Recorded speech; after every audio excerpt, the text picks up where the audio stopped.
heavy hearts in the church today, but also a lot of love. I don't think there's a lot I can say about my mum that hasn't already been said or felt.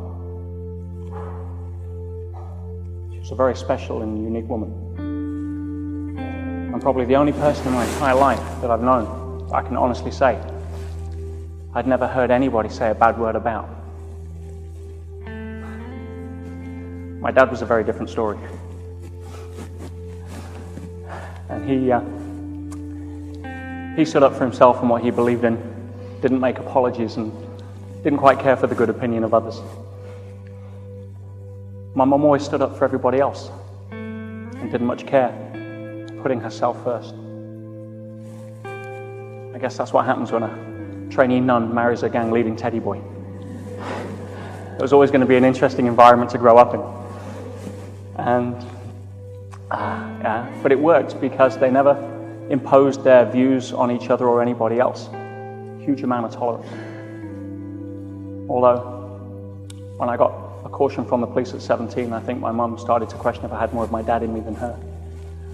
And I think at that point gave up the hope that I might one day be a priest. Sorry.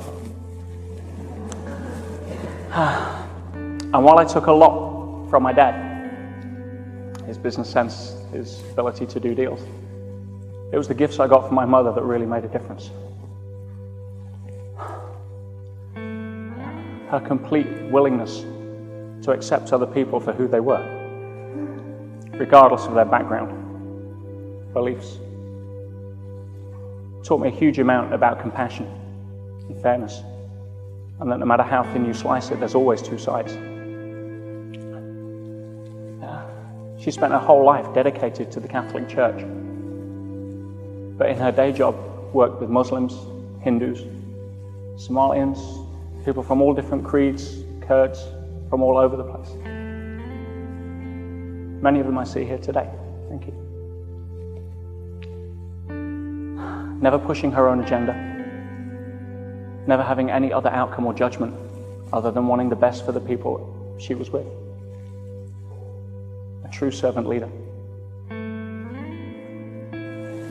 She was a very strong woman, and that strength really showed through in the last few weeks of her life, when after we all thought she'd turned a corner, unfortunately the disease progressed so quickly that within a matter of weeks, it took her down to physically nothing. The only thing that was left, apart from a 7-stone body, was a shining spirit and a smile that never stopped. In fact, when we moved her from Loughborough a couple of weeks ago to the Leicester Royal Infirmary, she insisted on going over to have another diagnosis and treatment. And we took her to the Royal, and Ryan took me back to Loughborough to collect some of her things to bring down to her at the Royal. And the head nurse came in while we were collecting her things from her previous room and said, "I just want to say something. We've only known Mary for 4 days, but she's touched us all because we've never seen somebody with such a strength of spirit and a will to live as your mum." That was Mum. But unfortunately, we couldn't change God's will. And while I'm reminded that it's every parent's wish that their children outlive them, it always comes too soon.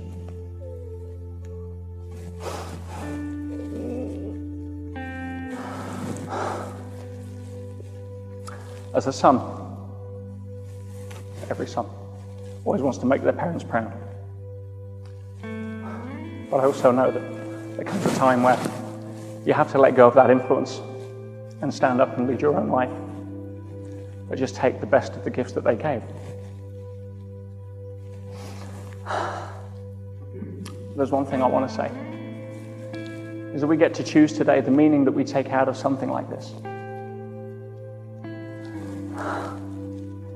And while obviously it's natural to grieve and miss somebody, and God knows I'm going to miss it,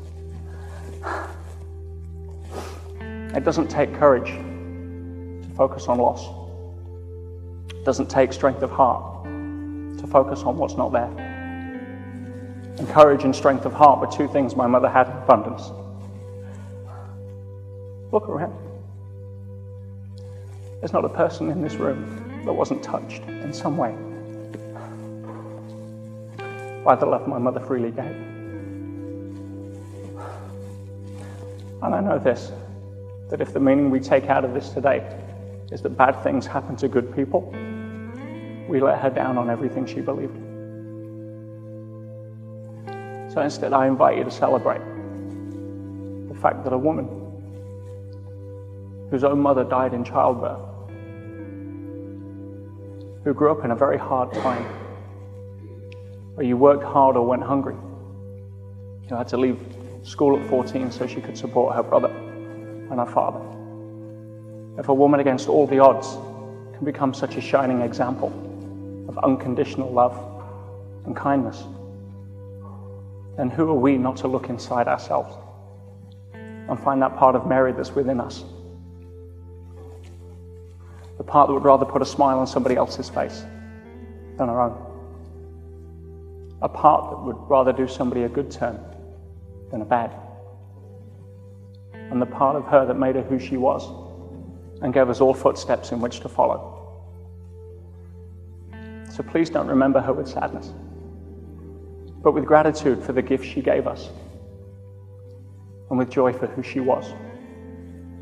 One of God's true angels, a loving mother, a friend, and somebody who I'm blessed, grateful, and proud to have been her son. I always want